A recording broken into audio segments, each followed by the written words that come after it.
What's up, YouTube? It's Wednesday here, getting ready to do a little bit of carpet stretching and pad replacement. Basically, it was a little bit of a flood, and they pulled the carpet back, cut the section of pad out that was wet.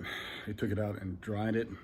Now I'm going to put that same section of pad back and lay the carpet back over it and stretch it back into place. So let me show you what it looks like here. All right, this is the scene of the crime here.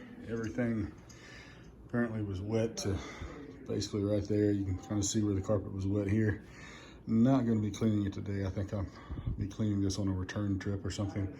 So anyway, I'm going to bring the pad, repurpose the pad, and lay all this back into place. And sometimes when you get the carpet wet, it doesn't always fit back together correctly, so I went ahead and brought the power stretchers to make sure I can make it fit correctly again. So at least there's no Z-bar, so that's one thing I'm happy about. So, man, I'm tired after that big job I did yesterday. Really tired. All right, got the pad back in place. It's dried outside, so this fits right back in there just fine.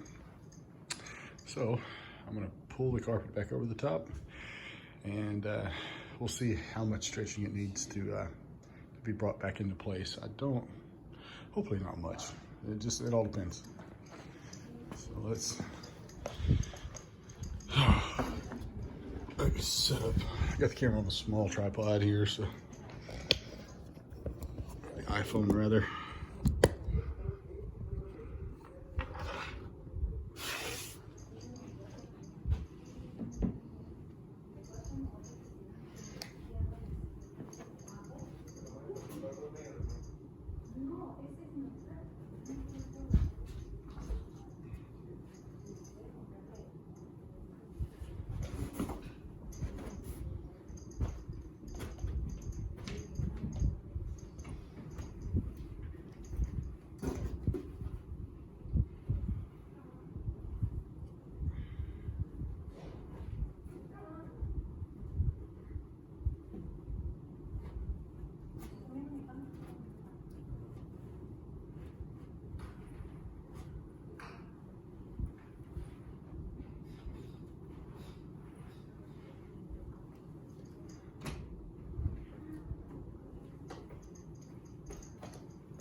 All right, plenty of carpet to work with here. Now basically everything I've got to do is just tuck everything back in. And then over here, you hear me complain about the Z-bar sometimes. And this is how this is supposed to be finished out here. When you do carpet to wood or carpet to tile, you've got a small gap right here. And that is where you tuck your carpet into. You pull it over, and then you tuck it into here very, very artfully, and it produces a lot better looking looking finish out between the two. Z-bar is, I hate that stuff.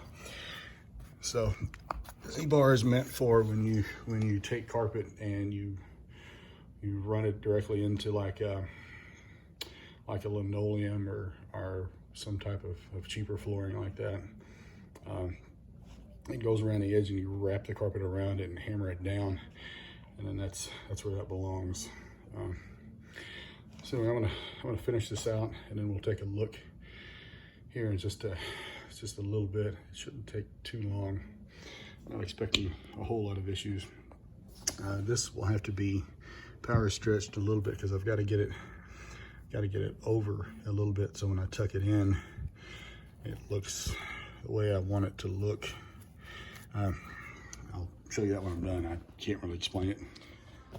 All right, let me explain where we're at now. Got everything is put in, tucked away. That is the way I want it to look over there. It's right down to this guy right here. Everything back here put in. Everything here is all tucked in, and it's just right here. And what's going on right here is it needs to be stretched over just a little bit, which is what these guys will do. However, I ran into this issue, I don't know, not quite half the time, but this is how I deal with it. Basically, when you're pulling on the tack strip, they're not always secure. So in order for me to use this to pull against, I'm gonna have to secure it because it's coming loose here. So this is what I do. These are one inch Ramset nails for concrete. They're meant to be shot in with a 22 caliber shell. It tends to blast holes in the tack strip, so I don't use that anymore. What I use is a 1/8 inch drill bit, and I drill a hole for these guys, then hammer those guys into the hole. So that's what I'm getting ready to do here. Put 3 of those in here, and they stick in considerably longer than your average, tack strip nail. So I'm gonna set those in place right quick.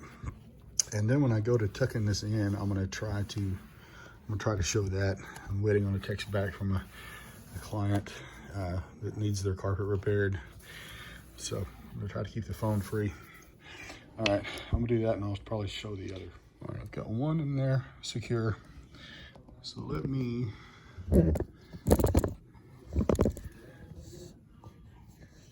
think that ought to do. I don't have it in selfie mode. I've just got it set up to record there. So let's see. Barely see that there.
All right, now when I leave here, I know damn well that tack strip is not going to go anywhere. It's not going to pull up, and I'm not going to get a call saying, hey, this, we had you put the carpet down 6 months ago, and now it's all coming up at the door again.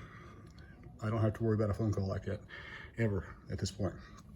So now I'm going to put the mini stretchers on it and stretch this guy over, because I could tuck it in. I could tuck it in right there. It's right on the edge. You know, if you wanted to tuck it in and get a paycheck and haul ass, you could do that. But I need it to stick over, so I know this guy will stay. You don't just tuck it in there and say you're finished. That's not fixed. So you got to stretch it over. So maybe this video would be good to show people why you want to pay a little bit more for carpet repair, because you don't have a license to show you know how to do this. These videos help for sure, don't they?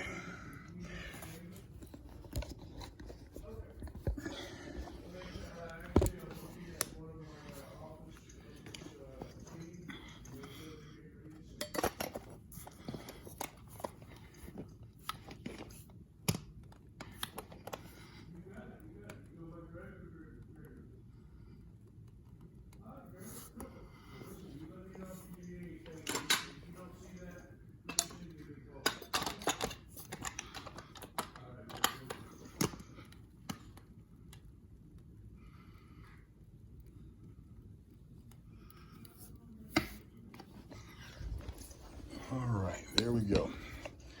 Now, you let these guys stay in place for 10 minutes or so, and then when you release the handles, you'll maintain the lump in there. It won't go back immediately. So what you do from there is that's what a knee kicker is for. It's for basically positioning carpet where you need it, not for stretching. None of that other stuff people use them for. These are for stretching in this situation. This guy, you just bump it over to it and then you tuck it in, and that's what you're looking for, and something that's going to stay and not come up. So I'm gonna let that set for a minute, and then I'll be back to try to show you how to finish it out.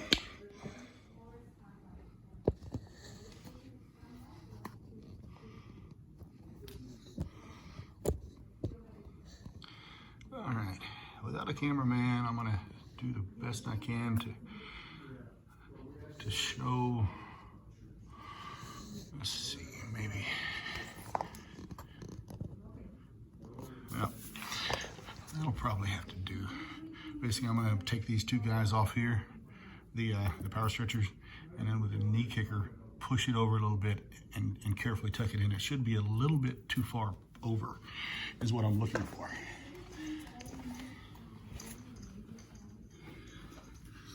That way you basically overstuff it into that gap. And I generally use both of these to do this with. Sometimes I do it all with the what you call it, chisel.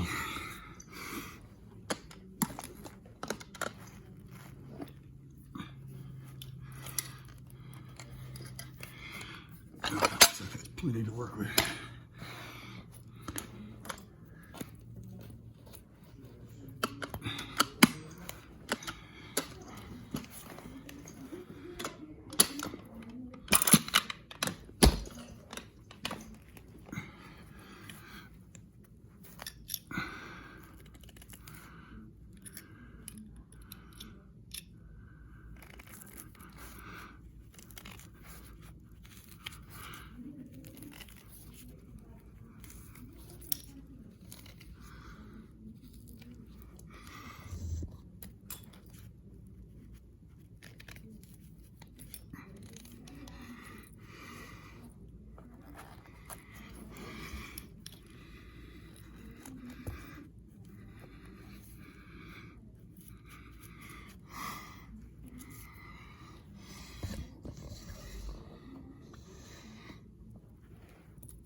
Now, turn around this way, and and use this to carefully tuck it in there.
And now, basically you just trim off everything that's sticking out.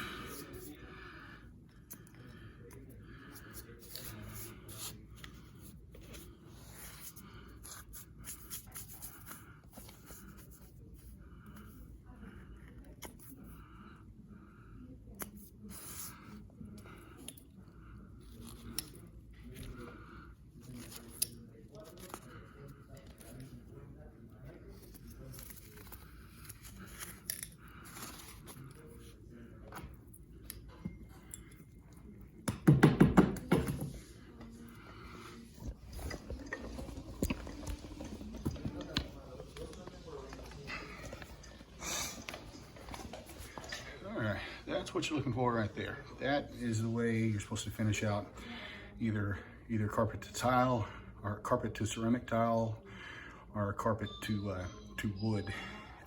No Z-bar.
No. No. No, I can't. Yeah.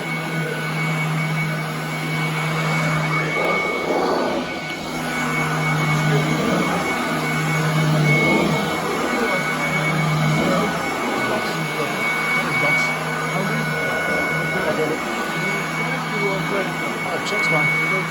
Yeah.